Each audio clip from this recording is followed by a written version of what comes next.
Hello guys, তো তোমরা সবাই কেমন আছো? আশা করি সকলে ভালো আছো। তো দেখো, সকালবেলা যে কাজগুলো থাকে সেই কাজগুলো করে স্নান টান করে চলে এসেছি। আর এখন দেখছি বাবা অনেক ফল এনেছে।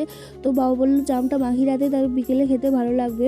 আর তারপর আমি এখানে আমার একটু গাছগুলোকে দেখছিলাম, আর এখানে আমার গোলাপ গাছের টবে একটা শাক হয়েছে। তারপর আমরা খেতে বসে পড়ি।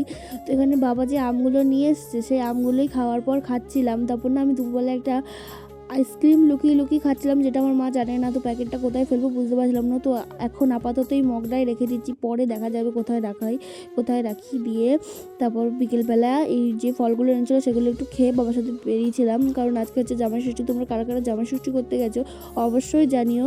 তো এখানে দেখো আমরা মাংস কিনতে দাঁড়িয়েছিলাম, দিয়ে স্মার্ট বাজারে গেছিলাম, মাছ কিনলাম, দিয়ে মোমো নিয়ে বাড়ি চলে এলাম। দিয়ে আমি এখানে খেয়ে নিয়েছি। তারপর এখানে আমার বাবা মাছ মাংসগুলো ধুয়ে রাখছিলো, দিয়ে আলু যেই যেই সবজিগুলো লাগে সেই সবজিগুলো আমি একটু কেটে দিলাম, দিয়ে বাবা রান্না চাপিয়ে দিয়েছিল। আর এখানে কষা হয়ে যাওয়ার পর আমাকে দিয়েছিল কষা খেতে। তো তারপর রান্না হয়ে যাওয়ার পর আমরা সবাই মিলে খেতে বসে পড়েছি। তো চলো বাই, তোমরা সবাই ভালো থেকো, সুস্থ থেকো, আর আমার ভিডিওগুলো ভালো লাগলে লাইক কমেন্ট করে দিও। Thank you.